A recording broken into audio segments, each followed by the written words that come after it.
I have a theory that as highly sensitive people, we are working through much more conditioning than the regular person, because we experience things so differently and we notice so much more, which means it's very easy, especially in the first years of our life, to take on all of that stuff as true, as part of our identity.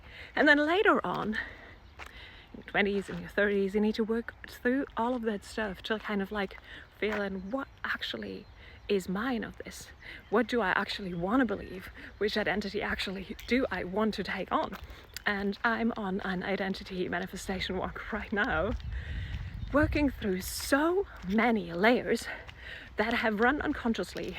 And mind you, I'm in the personal development space since 20 years, so there is just so much stuff. And I'm telling you all of this because I think as highly sensitive people, we have been conditioned to think that that in itself is a flaw, but also for us it's sometimes harder or takes longer to manifest things that we actually want. And if you've done all the work and still it's not working, then the chance is quite big that you're working through so much more conditioning than someone else because of your heightened sensitivity, because you notice so much, and because you have been able to take on so many layers of data that other people haven't even noticed in the first place.